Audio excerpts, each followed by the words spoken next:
माननीय महोदय, मैं कहना चाहूंगा कि 2047 में विकसित भारत बाद में बना लीजिएगा, पहले एपीजे अब्दुल कलाम के सपनों का 2020 का भारत कहाँ गया उसको तो एक बार एनालिसिस कर लीजिए। और मैं मानता हूं कि उसके एनालिसिस के पश्चात जो आपके पास जो रिजल्ट आएगा, जो परिणाम आएगा, वो 2047 के विकसित भारत की परिकल्पना को पूर्ण करने में कहीं ना कहीं बेहतर साबित होगा। मैं उस क्षेत्र से आता हूं जो बिहार को दो भाग में बांटती है, एक नॉर्थ बिहार, एक साउथ बिहार। हमारा मिथिला का रीजन 6 महीने बाढ़ के पानी से ग्रसित रहता है। जब मैं राज्य सरकार से पूछता हूं तो कहती है कि विदेश का मामला है भैया, नेपाल पानी छोड़ देता है, मैं क्या करूं, उधर से चना डैम बना देता है।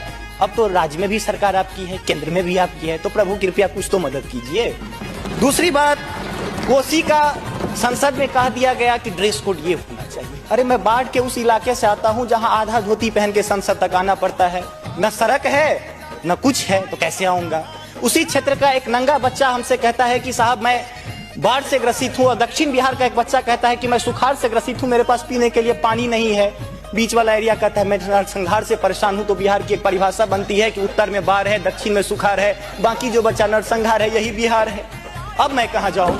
तीसरी बात मैं आता हूं कि आपने तो राम जी को अयोध्या में लाकर स्थापित कर दिया, जरा उनके ससुराल मिथिला पर भी ध्यान दीजिए। माँ सीता कब कब अग्नि परीक्षा देगी, उनके पुत्र हम कब कब अग्नि परीक्षा देते रहेंगे, हम पर भी तो थोड़ा ध्यान दीजिए प्रभु। बाढ़ का पानी जब हमारे बिहार से निकलता है तो लगे लगे बंगाल चला जाता है, और जो भी हमारे पास रोजी रोटी रहती है खत्म हो जाती है। तो मेरी पत्नी भी कहती है कि लागल लागल सजन धक्का सलम कलकत्ता चल, अब कितना आगे चल।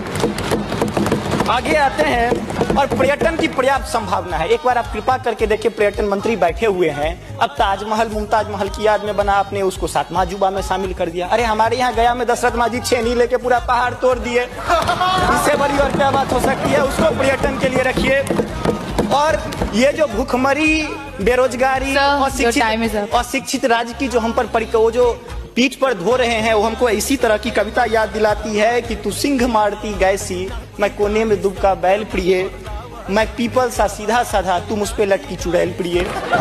तो ये अशिक्षा, बेरोजगारी हम पर चुड़ैल की तरह लटकी है। तो there is politics behind every politics.